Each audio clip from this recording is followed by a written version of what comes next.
आज हमारे देश में खेल एक ऐसा प्रोफेशन है जिसमें पैसे के साथ नेम और फेम दोनों हैं। लेकिन क्या केवल प्रतिभावान खिलाड़ी होना ही पर्याप्त है?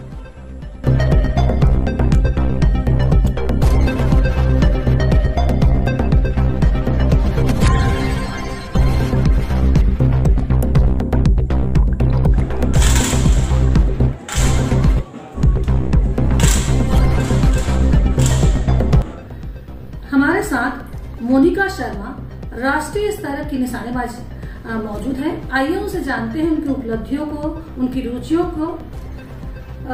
मोनिका, आप सबसे पहले बताएं हमें कि आपको निशानेबाजी में रुचि कैसे जागी? मुझे तो सबसे पहले मैंने ये गेम को स्कूल में देखा था, तो मुझे वहाँ से रुचि आई। उसके बाद मेरे पिता भी फौज में रह चुके हैं, तो मुझे उनसे भी बहुत प्रेरणा मिली है इस खेल के प्रति। तो मुझे इसी तरह इस खेल के लिए रुचि जागी।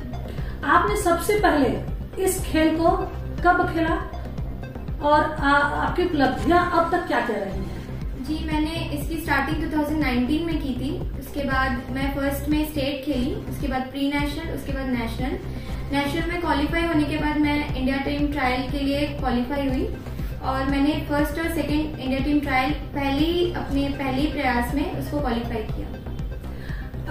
तो आगे आपका क्या इरादा है मोनिका? जी, मैं अपने देश का एक अच्छे स्तर पे नाम ऊंचा करना चाहती हूँ और अपने देश के लिए मेडल लाना चाहती हूँ। एक खिलाड़ी के नाते मेरा भी एक उद्देश्य यही है कि मुझे ओलंपिक खेलना है।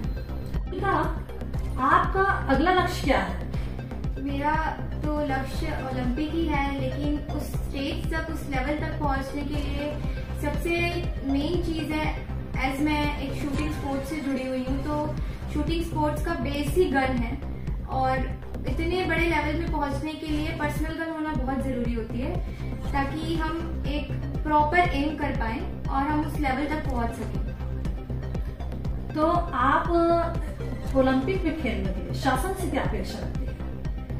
मैं तो गवर्नमेंट से यही कहना चाहूंगी, अगर खिलाड़ी उस लेवल तक पहुंच रहा है तो उसको जरूर। मोनिका, आप आगे ओलंपिक में जाने के लिए शासन से क्या अपेक्षा रखती हैं, क्या चाहती हैं आप?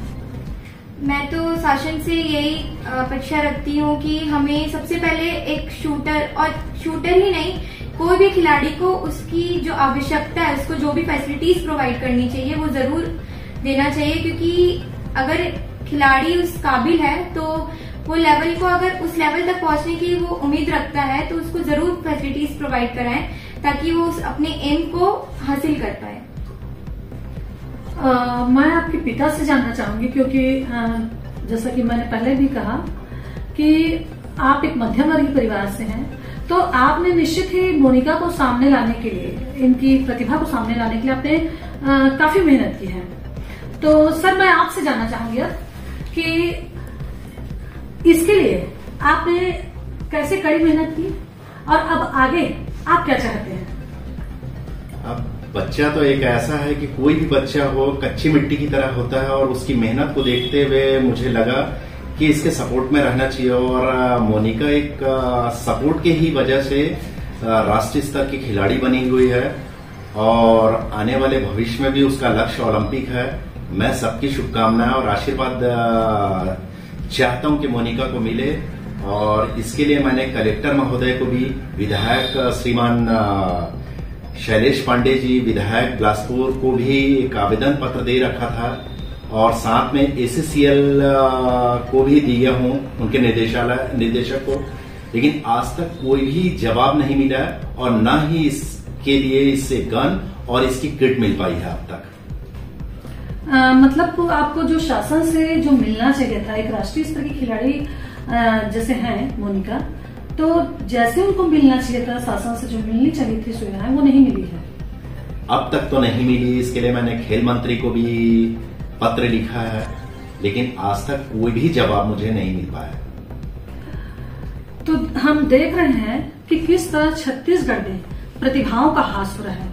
एक और हम देखते हैं कि ओलंपिक में ब्रांज मेडल लाने वाले को करोड़ों की राशि इनाम में दी जाती है, लेकिन दूसरी ओर छत्तीसगढ़ जैसे छोटे से राज्य में मोनिका जैसी प्रतिभावान खिलाड़ियों की मदद के लिए शासन को बार बार पत्र लिखने के बावजूद शासन का ध्यान नहीं देना एक बड़ी लापरवाही है।